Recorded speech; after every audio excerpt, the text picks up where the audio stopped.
నేను ఈరోజు ఒక పార్టీ ప్రతినిధిగానో ఒక నాయకుడి అభిమానిగానో మాట్లాడడం లేదు.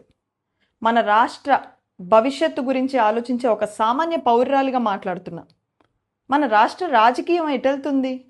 మన పిల్లలకు మనం ఎలాంటి భాషను, ఎలాంటి నాయకత్వాన్ని వారసత్వంగా అందిస్తున్నాం అన్నది ఆలోచిస్తే చాలా బాధేస్తుంది.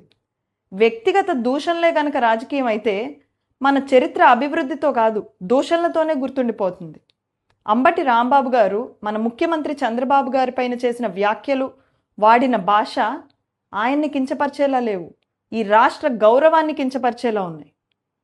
ప్రతిపక్ష నాయకుల ఆలోచన తీరు ఎలా ఉందంటే, గట్టిగా అరిస్తే నాయకత్వం అనుకుంటున్నారు, దూషిస్తే ధైర్యం అనుకుంటున్నారు, అవమానిస్తే విజయం అనుకుంటున్నారు. కానీ నిజమైన నాయకత్వం అంటే అది కాదు. నిశ్శబ్దంగా గొప్ప నిర్ణయాలను తీసుకోవడం, కోట్లాది మంది ప్రజలకు గొప్ప భవిష్యత్తు నిర్మించగలగడం, ఈ రాష్ట్రాన్ని ప్రపంచ స్థాయికి తీసుకెళ్ళగలగడం.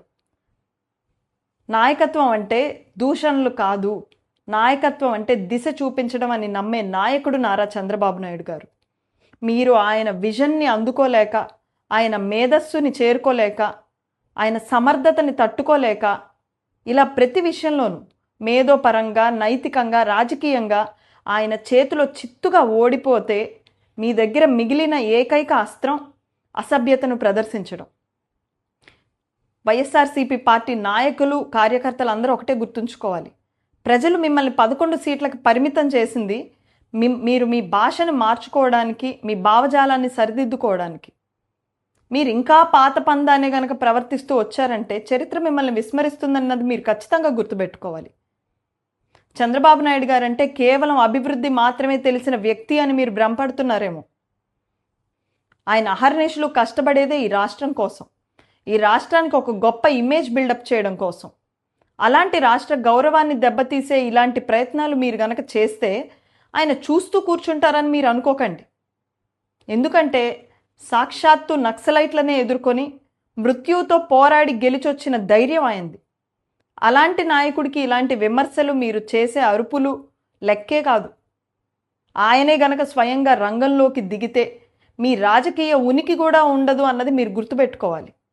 నిజంగా మీరు ఆయన ఎదుర్కోవాలంటే ఫిబ్రవరి 11న అసెంబ్లీ సమావేశాలు జరుగుతున్నాయి. మీకు ఎటువంటి ప్రజాస్వామ్యం పైన గౌరవం ఉన్నా కూడా మీ 11 మంది ఎమ్మెల్యేలతోటి 11వ తారీఖున అసెంబ్లీకి రండి, విధానాలపైన చర్చించండి, అభివృద్ధి పైన ప్రశ్నించండి. అంతేగాని ఇలా మైకులు దొరికినాయి కదా అని చెప్పి అప్రజాస్వామికంగా మాట్లాడితే మాత్రం ఈ రాష్ట్ర యువత చూస్తూ కూర్చోదు. ఇకపైన మీ భాషను మేము సహించబోం, ఇకపైన మీ ప్రవర్తన మేము ఆమోదించం. ఎందుకంటే చంద్రబాబు నాయుడు గారితో ఈ రాష్ట్రానికి, రాష్ట్ర ప్రజలకి ఉన్నది కేవలం రాజకీయ సంబంధం కాదు. ఆయన ఈ రాష్ట్రానికి, రాష్ట్ర ప్రజలకి ఉన్న ఏకైక నమ్మకం.